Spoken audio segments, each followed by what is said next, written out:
Bonjour! Aujourd'hui, nous allons faire le dernier cours de construction de la fusée. Nous allons commencer par construire le parachute. Donc, pour ce faire, il faut installer le tapis de coupe sur la surface du travail.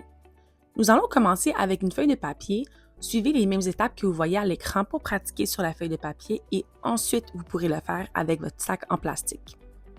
Sur les tapis de coupe, il faut plier en deux une feuille carrée de 40 par 40 d'un sac en plastique pour venir former un triangle. On vient l'aplatir avec les doigts pour s'assurer que le pli soit parfait. Ensuite, on plie une deuxième fois en aplatissant encore avec les doigts et on vient plier une troisième fois. Regardez le schéma dans votre gamme de fabrication pour vous assurer de plier du bon côté. Ensuite, nous allons tracer sur le plastique une ligne reliant l'extrémité du côté fermé de 20 cm à une marque de 20 cm du côté long du triangle. Donc, avant de découper, il faut s'assurer de prendre le bon côté.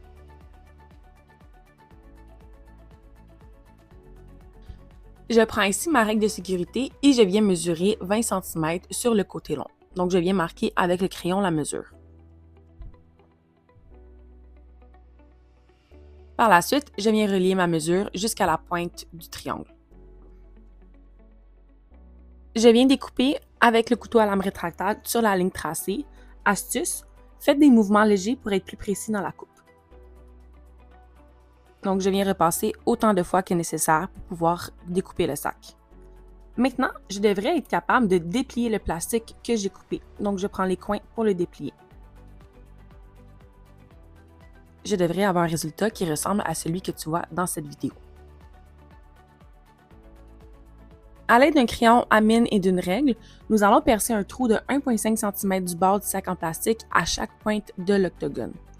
Donc, je commence par venir tracer 1,5 cm et ensuite, je viens percer le sac avec la pointe du crayon.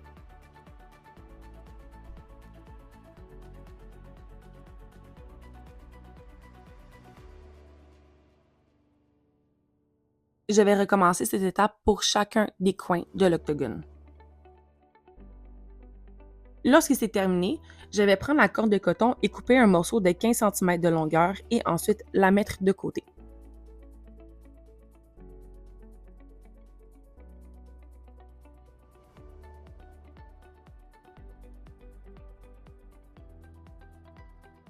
Je vais prendre le reste de la corde et la couper en 4 morceaux égaux. Donc, je viens la plier en 4 pour pouvoir avoir ces morceaux-là. Je peux ensuite couper les bouts.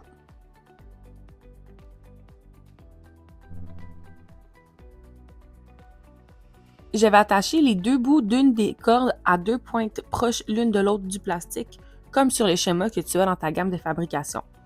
Je vais ensuite refaire la même chose pour les 3 autres bouts de corde. Faites attention de vous assurer de les mettre aux bons endroits pour pas qu'il y ait une corde qui ne puisse pas être attachée comme il faut. Lorsque je fais mon nœud, je dois faire attention de ne pas trop le serrer car il est possible que ça déchire le sac. Une fois que c'est terminé, je viens attacher les 4 bouts de corde ensemble en leur centre avec de la corde de coton de 15 cm, donc le morceau que nous avions coupé précédemment et que nous avons mis de côté.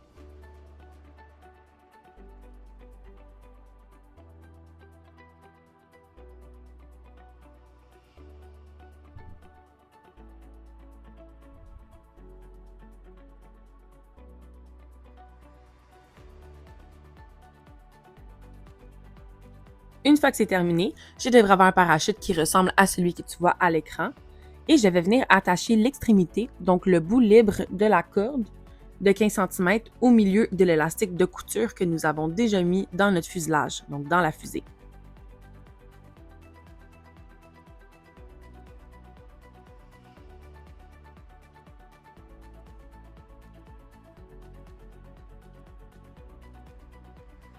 Ensuite, je vais venir mettre 3 papiers isolants dans le fuselage en faisant des boules qui sont très aérées.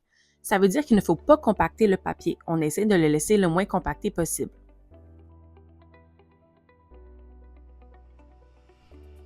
Une fois que j'ai mis mes 3 boules de papier peu compactées, je vais venir comprimer le parachute sans le tordre ni le plier. Donc, il doit être assez droit. L'astuce que je vous donne, c'est le plier comme vous allez le voir à l'écran et ensuite tirer un petit peu sur le bout pour pouvoir le garder droit.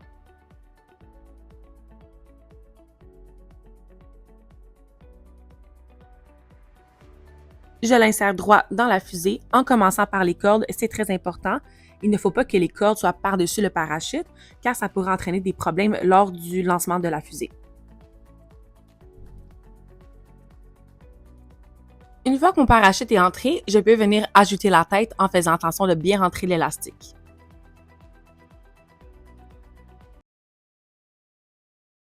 Maintenant, il nous reste une étape, celle des électrodes. Pour commencer, il faut tourner la fusée de bord et venir enlever le bouchon rose qui est dans le moteur.